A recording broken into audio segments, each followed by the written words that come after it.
during the collation declared the result inconclusive due to the fact that the margin of lead by the candidate who was leading them was lesser than the number of registered voters in areas where the results were cancelled, like this Ward 4. And also in this Ward 4, there were irregularities, like there were places where BVAS was not used. There were places where elections were disrupted. And there were also places where overvoting were recorded. So this morning, voting has already commenced at Tipa Garage, Igor Ward 4, where we have units 6, 7, and 8. Voters are trickling in, but some of them leave immediately after voting. But compared to what we observed here during the Presidential and National Assembly polls and the State Assembly elections, the turnout is still low, although there is still time for more voters to come and vote. For now, everything is going on well. Security agents are on ground. INEC officials, they arrived early enough to commence the process. All right, Jude, this is the situation for now. All right, thank you for the situation report. But in your comments, you talked about not usage of beavers as part of what led us to this point in that particular constituency. With your observation so far, how is the machine behaving or performing? Hello, can you come back again? I can't hear you very clearly. All right, There's tell us about the performance of beavers machines in that particular unit where you are.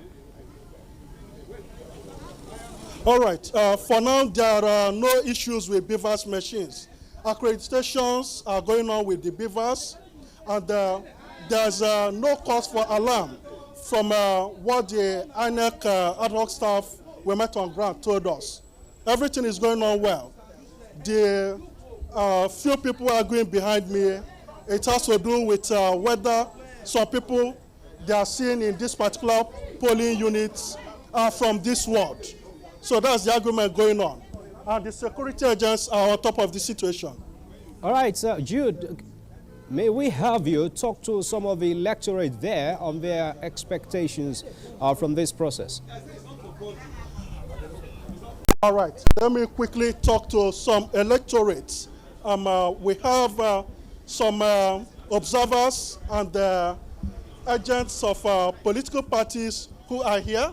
Let me see if some of them will be willing to talk. Hello, can we quickly talk to you, sir? Not you, sir, you. All right, we understand you are here for this supplementary election. Exactly. So what are you expecting from this election? Are you okay with the process so far? Yes, although they came late, but we've just started now. I believe the process will be all right today. All right, what's your name? My name is Ekundayo Amadi. All right, that's Ekundayo Amadi expressing optimism that the process will go on very well in this particular polling units, despite the low turnout of voters so far. All right, Jude Abugu, thank you very much for the updates. Please keep us up to speed as you have more information around your locality there. All right, thank you, Musbau. All right, thank you very much, Jude. They're reporting from Benin. Some sort of good news, a mixed bag of situation. We have INEC officials coming early to that unit, but the turnout we saw from that place is not very encouraging. Yeah, but we had the voters saying they came late, which kind of fits into a pattern that we are seeing. And I think there are some key issues around accountability, which we have a duty to raise. Particularly what? Yeah, particularly if you look at the resources that have gone into this process, and if you look at the structures, the key structures that are superintending the process. You have the INEC headquarters. You have, the states there. So probably we need to put a lot more spotlight on the level of state, because I believe that the headquarters of INEC leading the process will be a lot more forthcoming with its plans and all the things that need to be done to get the process moving smoothly. But I think we need to put more spotlight on the state. The state's offices of INEC need to come under a lot more scrutiny as to the reason why some of these things happen. Is it that you don't have sufficient vehicles, or you were asked to hire a certain number of vehicles to convey poll officials to the polling units, and you have not gotten the right number to do that? Because you can't have and we must not mince words about it, we must not make mistake about it. You can't have an election in which if you convert what was put into it, in excess of $2 billion went into these elections, and then you still come and have situation in which we have these kinds of logistics, which is why for us at the CDD, when we observed the election, one of the recommendations we made post-election is for a comprehensive audit of what happened, whether in February or also in March 18, to take a critical look at those issues, sit down and now fashion a way. For my colleague here was talking about earlier, maybe we need to hire event planners. But if logistics remains a perennial, and it's not today, we can't just put it, it's not something we just put on the doorstep of the current INEC. Even right from the time of the National Electoral Commission, the NEC, logistics has always been a problem. And if you continue a particular pattern, you keep doing things that same way and you are getting the same results, maybe it's high time you take a step back and reflect, which is part of what we have advocated in the election. Because the problem with these kinds of optics in terms of citizens seeing these things is citizens are likely to interpret this as an attempt not to allow a free expression of the democratic will. Because if a time has been set and the arrival is late for a supplementary, in fact, this election should have been, we should have forgotten that we should have, we had general elections. The elections, we have these ones coming forward, and then we still have the same challenges. It shows that there is something fundamentally wrong, and if we don't push those accountability discussions, then we'll have another election again. Musbau, you and I and a colleague will sit back here again, analyzing the same issues over and over again. So we think there has to be a fundamental shift, especially at a time when confidence, and it's not just a Nigerian thing, democracy is experiencing hitches on a global scale.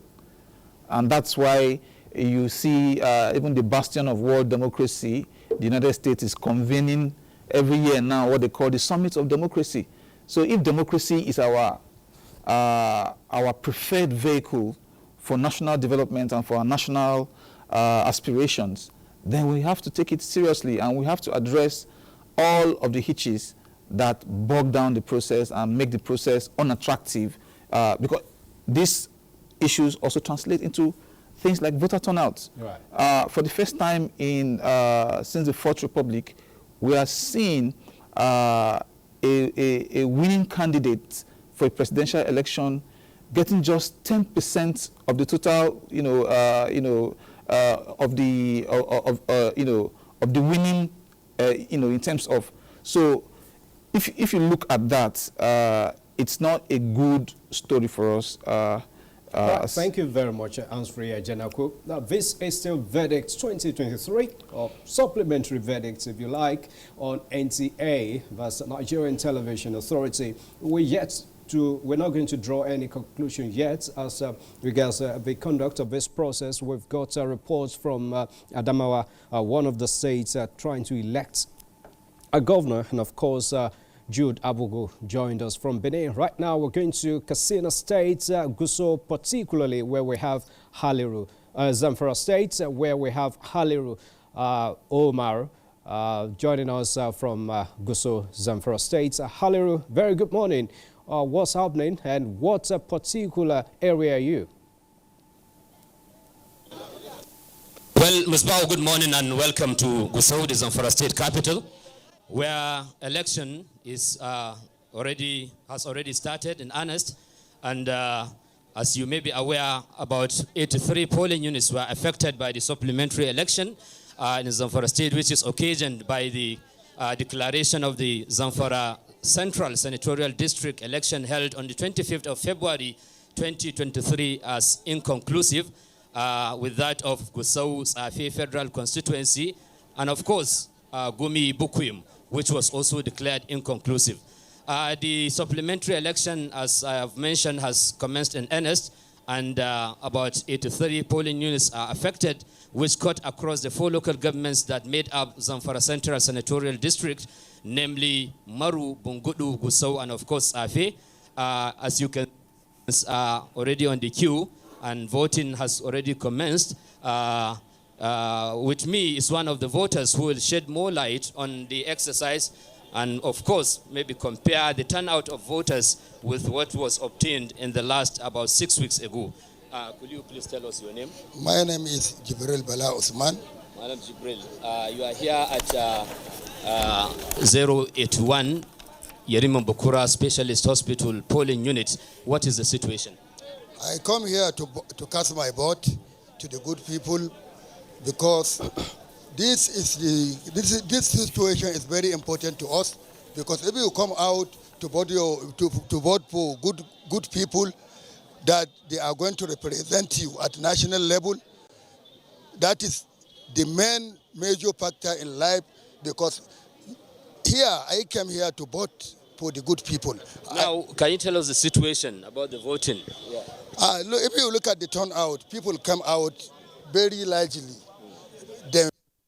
Okay, you mean the turnout is more impressive than what was obtained in the last? Yeah, because now people are serious. They know what they are doing. They come here to vote for a good candidate. They are not here to collect money or any soap or any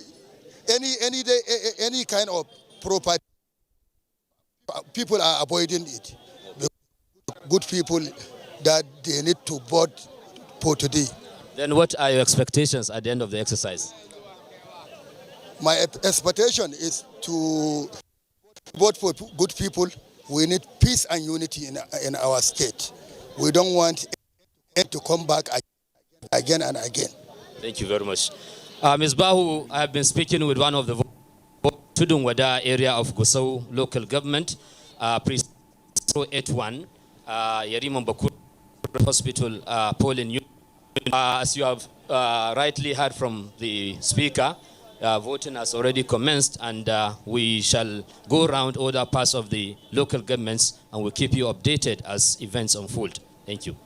All right, Haliru Omar from Gusau Tudun Wada local government, particularly from Zamfara State. We really appreciate your input this morning, and be safe, please, as you go around to get more update for us. Zamfara State, by the way, is one of those states deciding senatorial district. Zamfara Central Senatorial District is still finding who will represent them at the moment. And now let's get to Akwa Ibom State, from where we have this report from Clement Barikwe reporting that there is a heavy deployment of security operatives in various polling units of the state.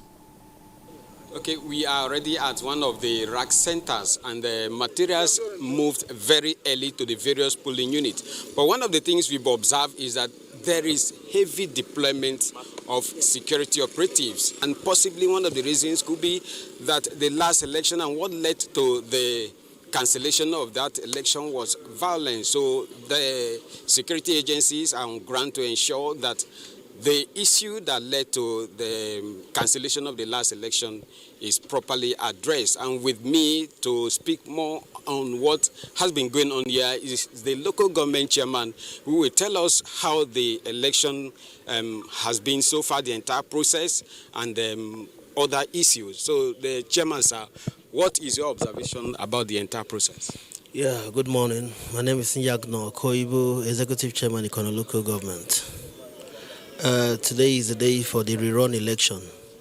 And as you have seen, all the materials had arrived.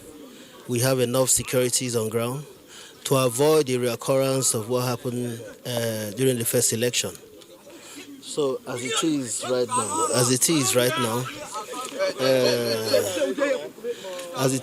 now, everything is set. An election is going to start immediately. So everything will be peaceful, and we thank God for the weather and every other thing. Okay, sir, we've noticed that unlike last election where, there was restriction of movement, we've seen businesses still going